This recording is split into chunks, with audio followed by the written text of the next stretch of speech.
सवा सेर गेहूँ। मुंशी प्रेमचंद्र की कहानी। किसी गांव में शंकर नाम का एक कुर्मी किसान रहता था।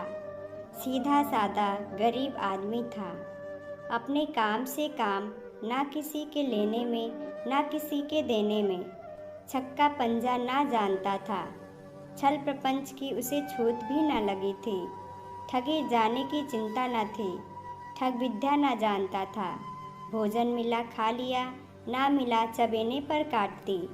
चबेना भी ना मिला तो पानी पी लिया और राम का नाम लेकर सो रहा।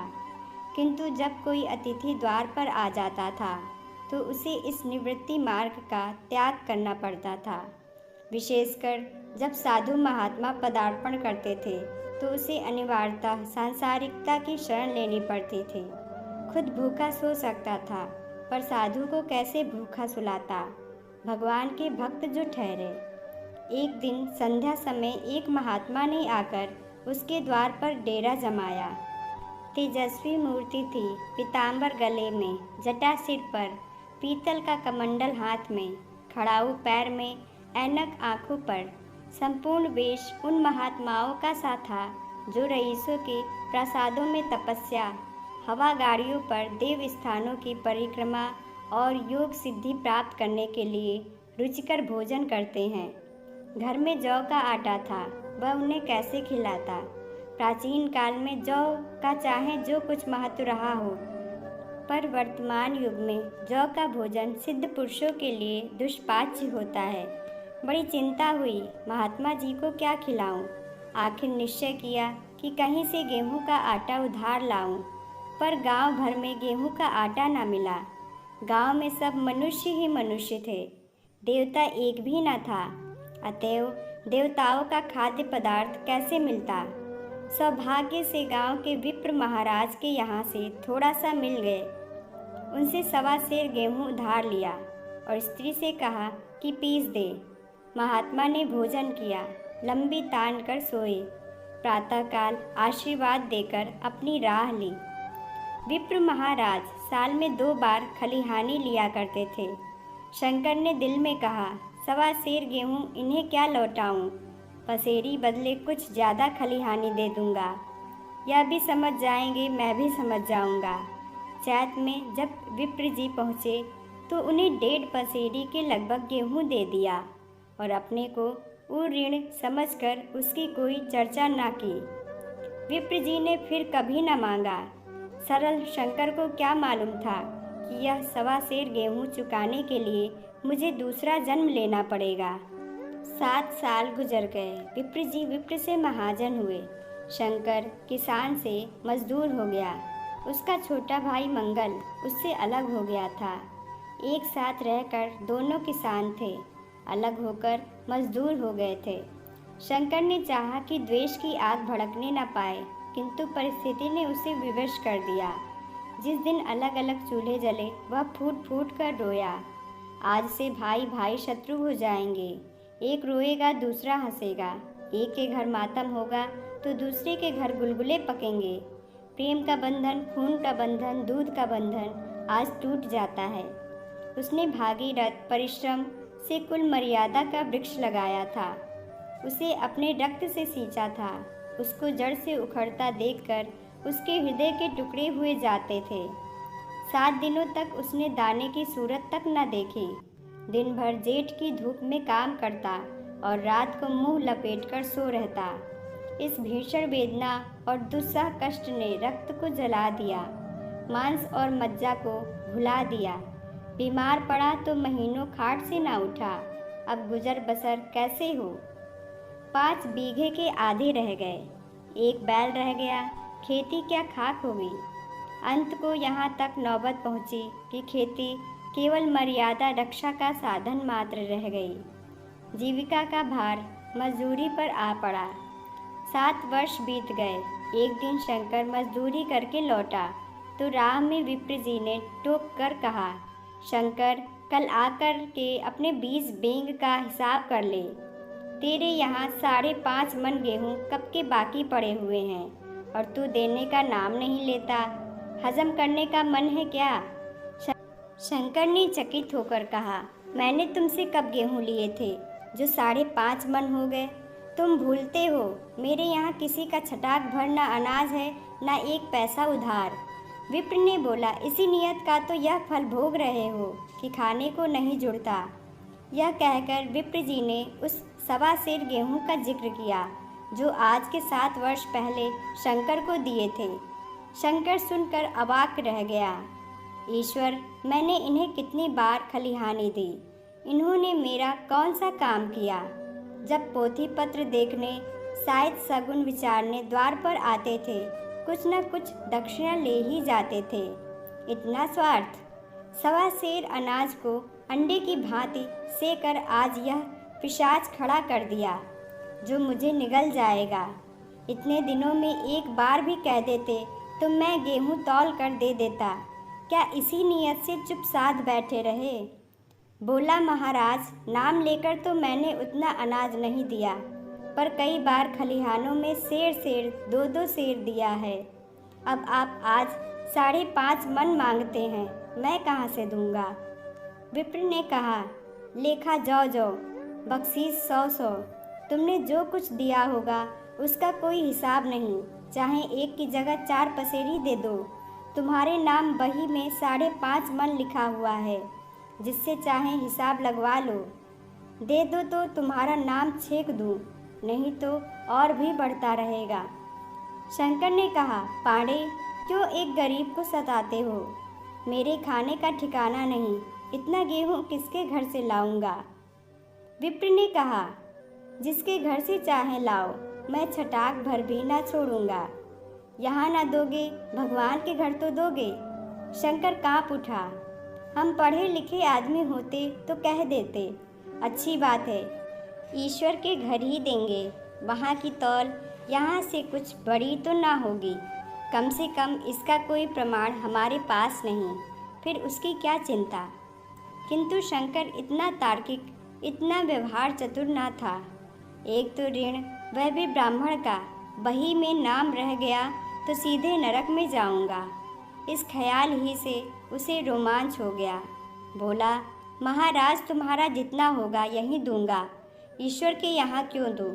इस जन्म में तो ठोकर खा ही रहा हूँ, उस जन्म के लिए क्यों कांटे बोऊं? मगर यह कोई नियाव नहीं है, तुमने राई का पर्वत बना दिया। ब्राह्मण हो के तुम्हें ऐसा नहीं करना चाहिए था। उसी घड़ी तगादा करके ले लिया होता तो आज मेरे सिर पर इतना बड़ा बोझ क्यों पड़ता?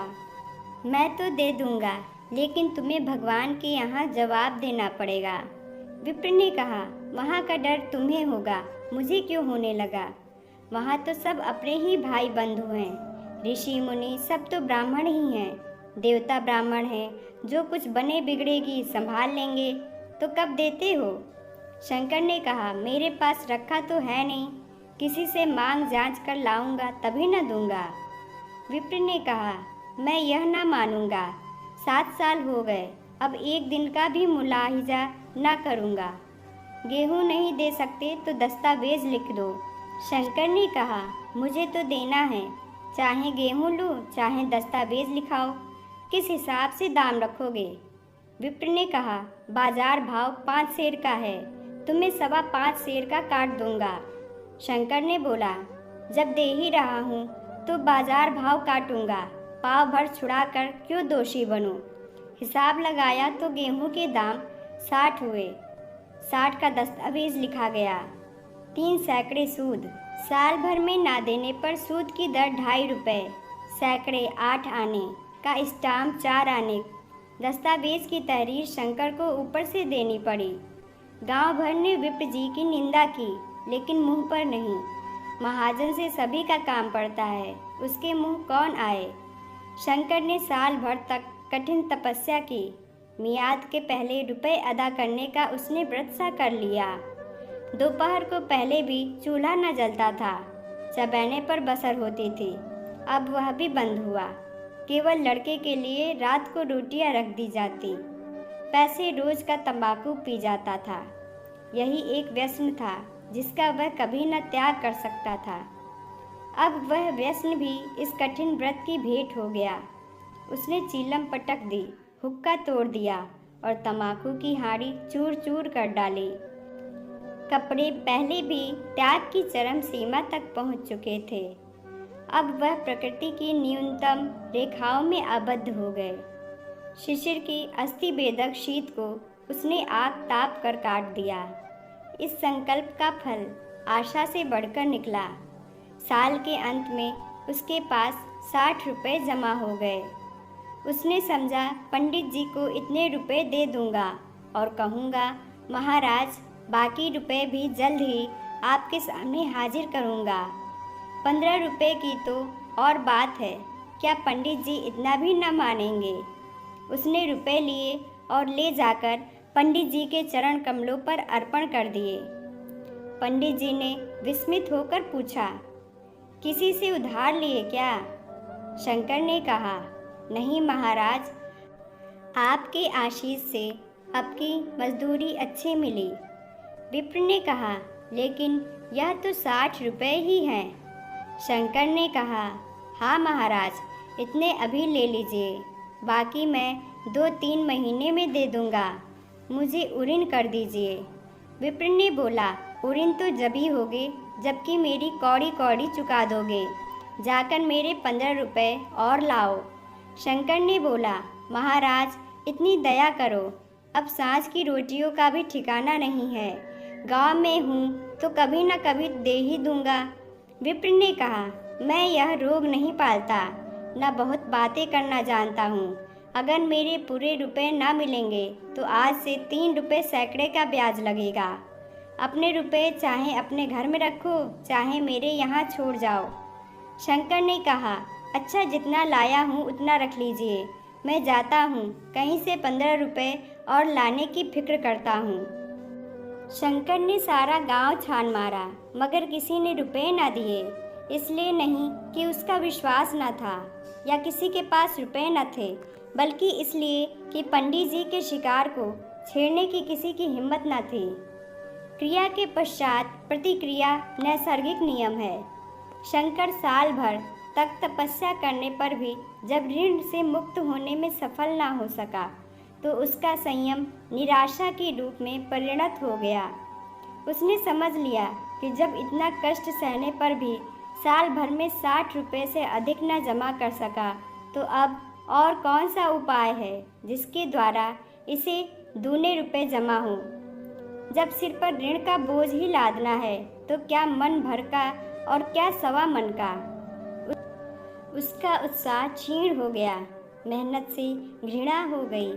आशा उत्साह की जननी है, आशा में तेज है, बल है, जीवन है। आशा ही संसार की संचालक शक्ति है। शंकर आशाहीन होकर उदासीन हो गया।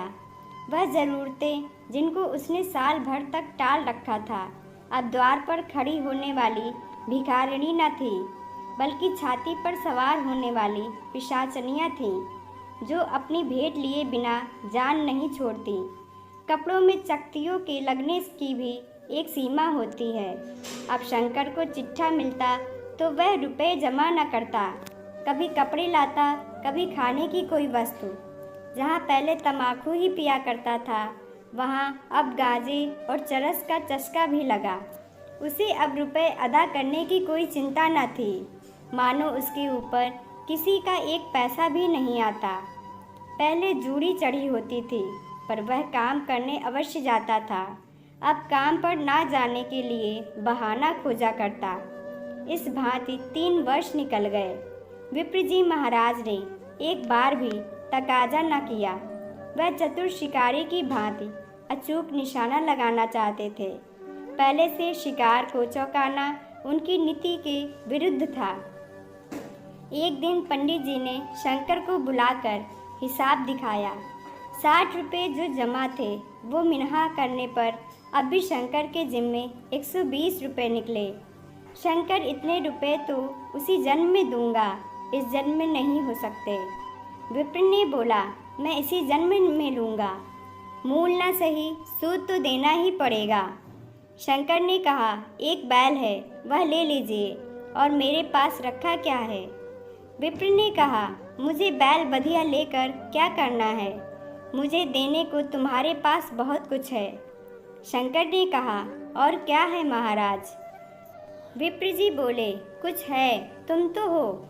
आखिर तुम भी कहीं मजदूरी करने जाते ही हो। मुझे भी खेती के लिए मजदूर रखना ही पड़ता है। सूद में तुम हमारे यहाँ काम किया करो। जब सुविधा हो मूल को दे देना।